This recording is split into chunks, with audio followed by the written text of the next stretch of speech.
Hello there, Ray here, and today I'm going to show you my design for an efficient villager breeder. The main idea behind this villager breeder is to breed a large amount of villagers efficiently while minimizing lag. A typical villager breeder would look something like this. This villager breeder is a copy of the one that we use as a temporary villager breeder on our server. It has the parent villagers in here bobbing up and down in this water, which causes excessive stress on the game. The villagers are also cramped in a small area, which causes them to breed inefficiently as well as causes more lag. With my design, the parent villagers are spread out and paired up. The way that they are given crops so that they can continue to breed is by this water stream. The way that the baby villagers are separated from the parents is by this gap, which allows them to fall through. Once they're in this water stream, they can be taken off into any location which you need to use them. You may notice that with my design I have no tile entities, so there's no signs, hoppers, or dispensers, and there's even no clocks. If you hook this straight up to your crop farm, you can have the items come straight in and disposed of without any tile entities, which can cause extra lag, especially if you use a design that's quite big like this one. In this build I use an array of blocks with different collision boxes to do some pretty useful things. First off, the villager is standing on this cobble wall here, so he is actually up a half a block, and he is stuck between this nether brick fence and this cobble wall here. This cobble wall here is attached to this block here, and this allows the cobble wall to be slightly wider. With the hitbox pulled up, you can see that the room between the cobble wall and the fence is almost the same width as the villager. This is important for keeping the villager in the perfect location. You can see that the villager's head is actually in this water stream here. But since the villager has the majority of his head outside, he is able to get air and he does not drown in this water stream here. Even though the villager's head is in this water stream, he is not trying to swim up in this water stream. Therefore, he is not bobbing in the water and is not causing any extra lag from that. The crops will come from a crop farm of your choice, and here they will be sent in by a water stream, and then they'll be aligned against this iron bars, and this will allow them to land right on top of these iron bars, and then they will move along this water stream right beside all these villagers, and the villagers will be close enough so that if they need any crops they can pick up them. Otherwise they will continue on and go to the end. When the crops reach an end, you can either destroy the crops like I did with the cactus, or else you could collect the crops with some hoppers and maybe reuse them. Since this parent villager is barely standing on the edge of this cobble wall, when the baby villagers are summoned in, they will come from the very center of this parent villager, and this will allow them to be centered so that they fall in between this cobble wall and this cobble wall. The villager cannot fall through this space as long as this cobble wall is slightly larger, but if you remove this block, it will cause the collision box of this cobble wall to be slightly smaller. Now the villager can fit through there, so that's why it's important to have this block behind here. The way that the pairs of villagers are separated is by this fence gate here. I did also try putting a solid block in between them, and I did not notice anything significant with the rates between using a solid block or using a fence gate. With the use of a fence gate, you can fit more villagers in per row. Even though this villager is looking over at this villager over here and not looking at the paired villager, it will still breed with this villager when willing. Once the babies fall down from their parents, they will come down into this water stream. This water stream is made so that it can transport small entities such as baby villagers. You can also use this on other small mobs in the game. But the way it works is that the water stream pushes them along, and then when the water stream is coming to an end, we have it go down one block, and we have the babies come and walk on top of these cobble walls. This will keep it so that they only fall down a half a block. And then we start up a new water stream, and it's held back by these open fence gates. And since the baby villagers can easily climb back up a half a block, they can continue moving along this water stream. And this water stream will take them to your location where you want your baby villagers to grow up. Here I have a bunch of command blocks that will take me to all the different variations of my farm that I have tested. I'm going to quickly go through all these, and I'll talk a little bit about each farm. So this first command block takes us to the villager breeder that I showed in the beginning. This is the 1x1 area that was full of villagers. I tested it with 32 parent villagers, and on average I got about 2 baby villagers per parent villager per hour. This next one is the same villager breeder as the first, and this one I tested with 310 parent villagers, and on average I got 1.8 baby villager per parent villager per hour, so just slightly less with the larger amount of parent villagers. This next one is the start of my lag-free villager breeder testing, and this one I tested with 24 parent villagers, and on average I got 2.7 baby villagers per parent villager per hour. In this design I tested it with the solid blocks in between the different pairs, and as I said, I did not notice any difference. And you can also put in the fence gates and it'd be just the same. In the center of all villager breeders there is a village that is created by having the doors form houses and having a main villager near the houses.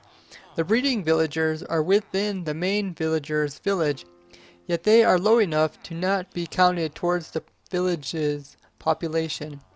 Yet the breeding villagers recognize that the village could use some more villagers since there are enough houses to supply 2 villagers, but the population only reads the main villager.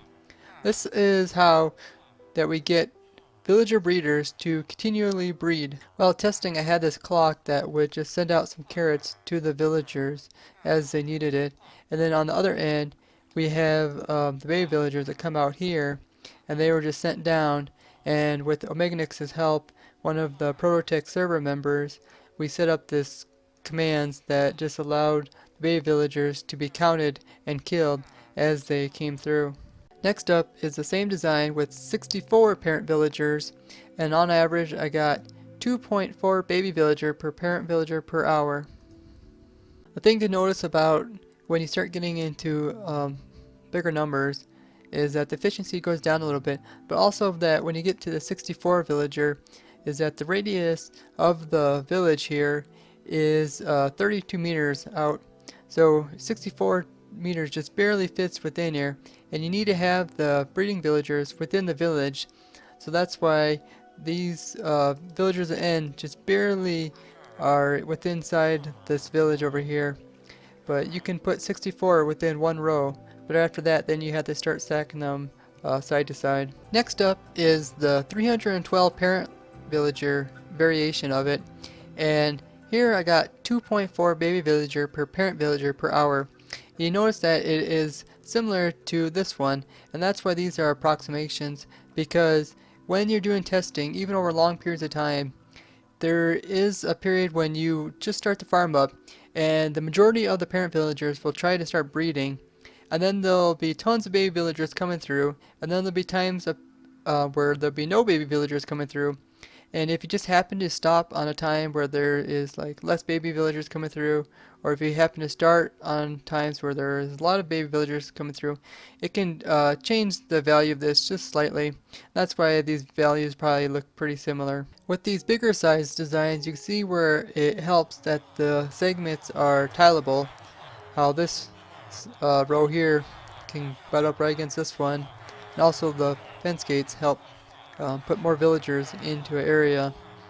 But with this one, you gotta just watch the corners, because like here, these villagers won't breed, so you can actually eliminate them, and same goes for these, and I eliminated them in my testing, and the same goes for this corner as well as this corner. But with this side, you know, it's this is the same size that I built on the ProtoTech, and it's probably not needed for everybody, but for my case, I needed it, and I'm maybe even upgrade to even a larger type of farm. With this version, you'll notice that the items have to be transported around the corner and sent back the opposite direction. The way I do this is by sending the items over here onto a non-ice block, and the items will end up traveling about exactly in the center of this block by the time they get redirected going the other direction. This allows them to come back going this direction, being realigned onto the iron bars again. So next up is the 624 parent villager variation of it, and on average it got about 1.7 baby villager per parent villager per hour. So the thing you notice about this farm is it's just like the bottom half, but it's just put above it, and it still has that same amount of space so that the bay villagers that are traveling through these water streams are not low enough to count towards these villages or towards this one village here. You can see the spacing for here too. And the villages also, needs sky access. So you can see here I have just put some glass in so that way sky access can come down into these doors. But otherwise, it's just like the other ones. It's just stacked right above it. And you also gotta watch out for the corners because they won't be within inside of the village. With this larger farm, I put in some cobwebs holding these villagers in place, and this seemed to help with a problem I had where when I started getting a lot of cobble walls loaded in one area, that the cobble walls become a bit glitchy and the villagers were sometimes slipping through the cobble walls. And I tried to reproduce this by like changing the hitbox of cobble walls and loading unloading, and I wasn't able to. But if you start going with a villager breeder this size, you may want to put cobwebs in when you're in 1.8. 1.9, the collision boxes are fixed, so hopefully there won't be any problems with that once 1.9 comes out. The time it takes for the crops to travel along all these winding paths of water streams and get to the end is about 4 minutes. So if you have two of these, you're going to have two separate inputs of crops. This also means that since items take 5 minutes to despawn, you need to have your crop farm at least 1 minute travel time before it reaches here. This is easily possible. Next up, I tested having two separate villages. So this one had 48 parent villagers and it was two sets of 24 villages, and on average I got 2.9 baby villager per parent villager per hour. As the rates show, it seems that having two of these farms has a better rate than having one of these farms, and this is where it was probably the case where one of these farms just started up on a better note and maybe ended on a better note than the previous farm that was tested. Next up is the 128 parent villager version. This is 264 villages, and on average I got about 2.1 baby villager per parent villager per hour. You may have noticed that the rates of this farm was quite a bit lower than the previous one, and I noticed that when you start getting in larger amounts of villagers, that the villages sometimes collapse and would try to merge with this village, even though there was a significant amount of distance between the villages, and this is even noticeable on the next setup. Lastly, I tested a version with 640 parent villagers, and it was two sets of 320 villagers, and here I got an average of 1.7 baby villager per parent villager per hour. And this setup, I also had the same problem where one village would collapse and it would try to merge with this village, and there was quite a bit of this going back and forth, and when this was occurring the villagers were no longer in a village and were not breeding, so this was a pretty big deal and really brought down the rates of this type of farm. From these results you can see some pretty clear trends, and it seems that the more villagers we have in the village, the less productive they are, and also if we have a lot of villagers in one area, they also become less productive. If I were to speculate what would cause this, I would probably guess that it has to do something with the communication between the villagers and the village, and with more villagers in the village, the communication becomes more and more inefficient. I'm not going to do a tutorial on how to build this, but in the description will be the world download of this world, where you can check out all the different versions and choose the one that best fits you.